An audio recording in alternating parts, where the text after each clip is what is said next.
Hey guys, Ivan here with another video for today, and in this one we got a couple of really interesting bodybuilding updates. The first topic we'll talk about is, can Nick Walker win the Mr. Olympia?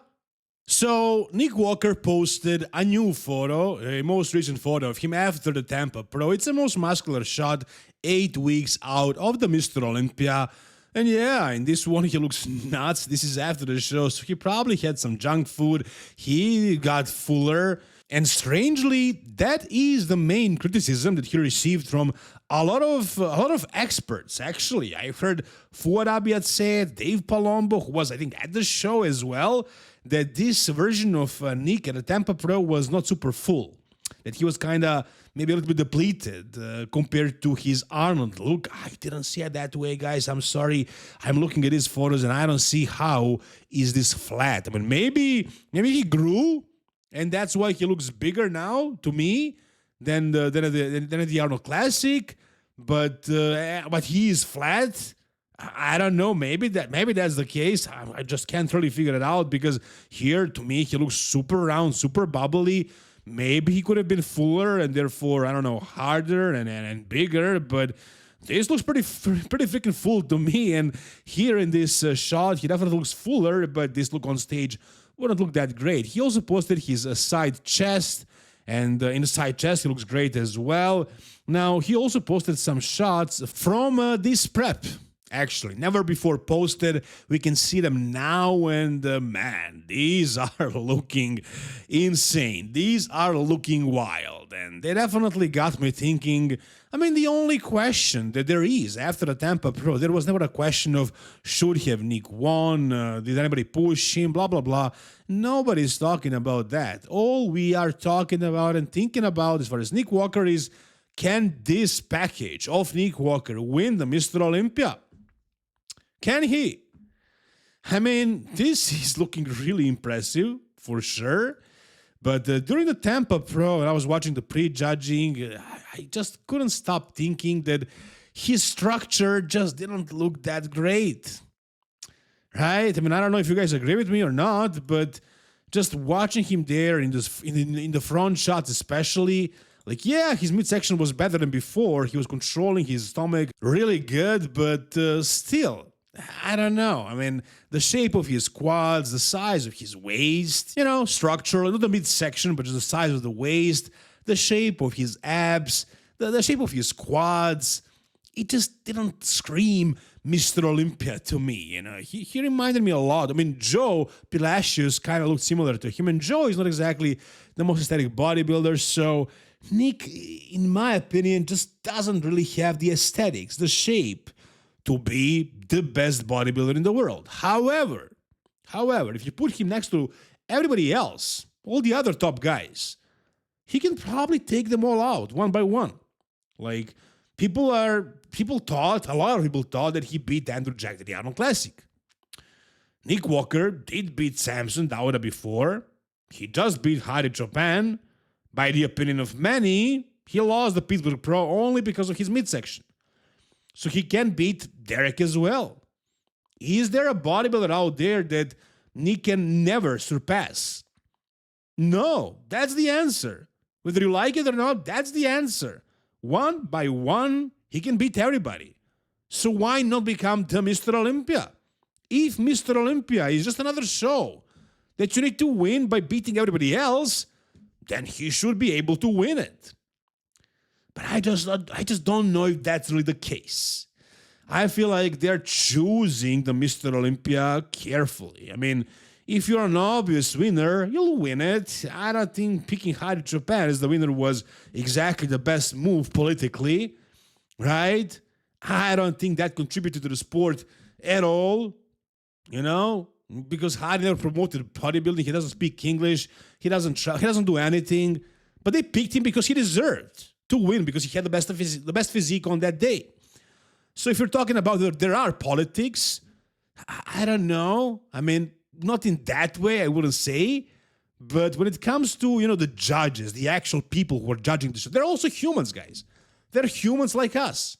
When they're judging the show and deciding who is going to be the best bodybuilder on the world, who is going to represent the entire sport, they might think to themselves, if I give Nick first here, that's not exactly what I want to be represented to the whole world, right? If somebody like Samson Dauda or Andrew Jack are close enough. So because of that, I just don't see Nick Walker easily winning the show with his structure. But does he have the physique to beat everybody in the world today? Absolutely. Absolutely. Now, especially with the controlled midsection, with improved quads, with improved back, with all this size, this conditioning he's bringing, maybe a little bit fuller package, let's say a little bit fuller and harder package than Mr. Olympia, he can beat everybody else. But I think, best case scenario, he's going to play second. But we'll see. Whatever you guys think, tell me down below. All right, so Tampa Pro is over, but the next show we got is Atlanta Pro, and the favorite, in my opinion, the favorite to win that show is Joe Palacios. On paper, it should be James Hollingshead, and also Charles Griffin might stand a chance because he did beat Joe at the finals of the Tampa, but realistically, in my opinion, that's going to be Joe who will take this win. Now, in my previous video, I said that I think Joe just missed the peak. I felt like he was just chasing the fullness too much, came in too full, and just wasn't in his best condition. And I think everybody agrees with that.